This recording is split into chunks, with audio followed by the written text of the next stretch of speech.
Let me begin with a stark picture of reality on the ground in Iraq and show our viewers what some of the statistics are. U.S. troops killed in Iraq to date. Since the start of the war, 3,601. Since the beginning of the so-called troop surge, the president's strategy announced back in February, 518. And this morning from the Washington Post about the administration trimming, sort of shaving the yardstick for gains in Iraq. The reporting from the Washington Post, the Iraqi government is unlikely to meet any of the political and security goals or timelines President Bush set for it in January when he announced a major shift in U.S. policy, according to senior administration officials.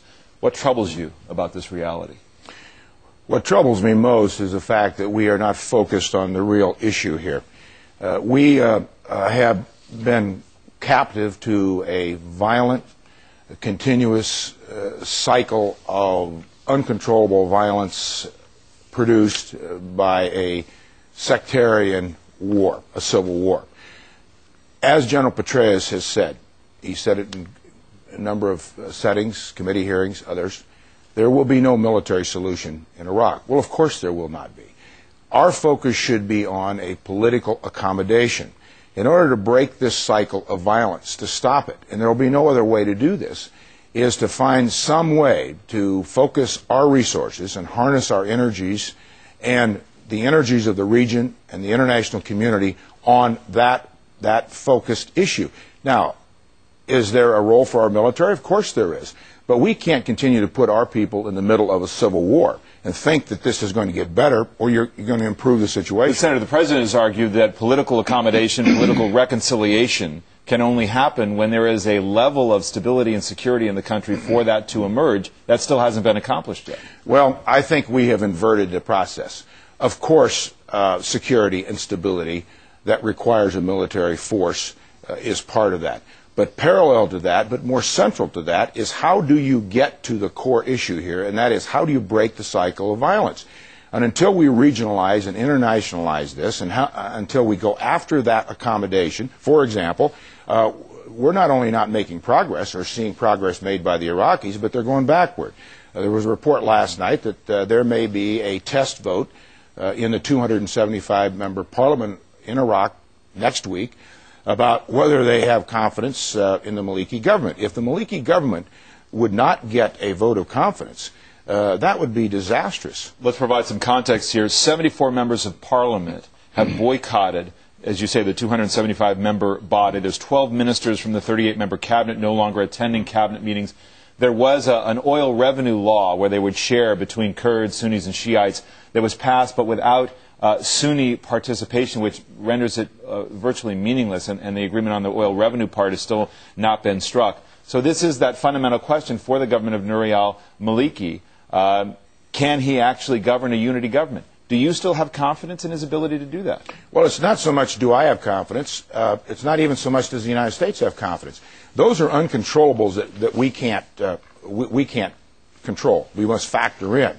But some things we can control, and we do also know that the political support for this war is gone. It's eroding. It's eroding in the Republican Party. That's a reality.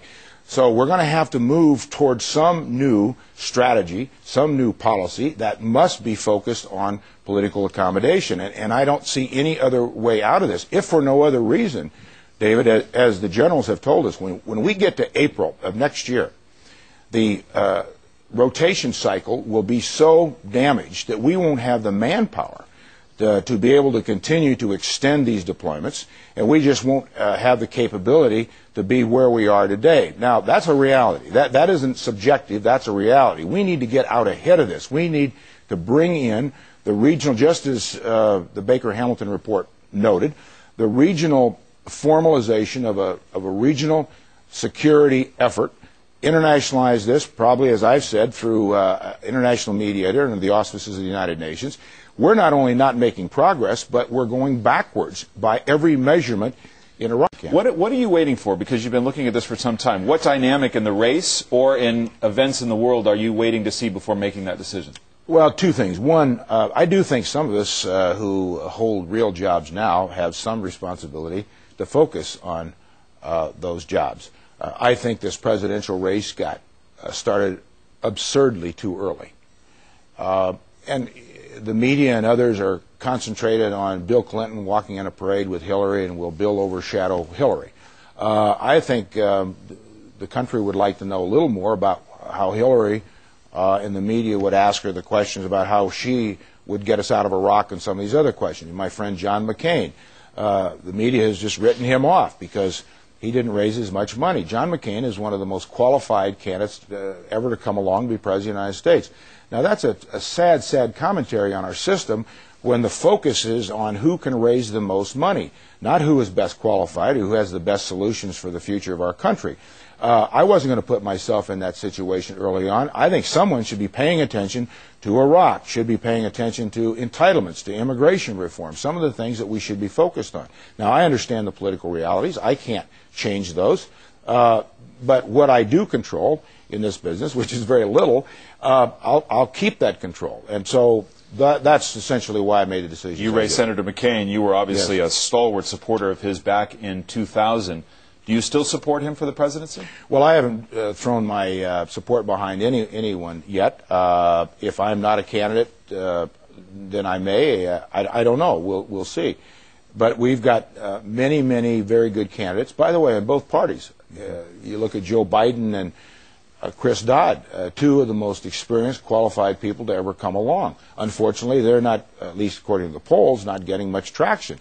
This is all about money and parades and so on. Well, that really debases this system. It's not in the interest of our country. And part of why you think the country is ready for an independent candidate? Well, I think that there's a possibility that America, and look at the polls, look at how lowly regarded Congress, both parties, the president, is in any poll, in job approval ratings.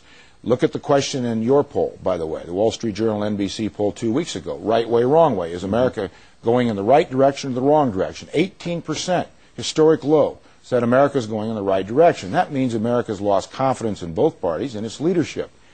Would there be room for a third party or an independent candidate? And they're different. That's different, by the way, and as you know, I don't know. Maybe so. The question there always is, how do you get to 270 electoral votes? Before I let you go, big news this week. The president commutes the sentence of Scooter Libby, former chief of staff to the vice president. Was it the right decision? I was disappointed in that decision. I don't think it was the right decision. The president, in my opinion, needs to let that system work, especially in light of what he said, or at least reported he said, that he supported the verdict. He thought the jury verdict was correct. And I don't know if America wants to see a president get into selecting, like on a menu, well, I'll pick a little of this and a little of this. I'll kind of let that go as to how I would handle what our system of justice is all about. It's not a selective system of justice. That's not what our founders implied, nor wrote, nor meant when they wrote the Constitution. Does the president have the power to pardon anyone? Yes. I mean, look at Bill Clinton's pardons. But I think it was a wrong decision, and I'm sorry he did it, but that was his decision.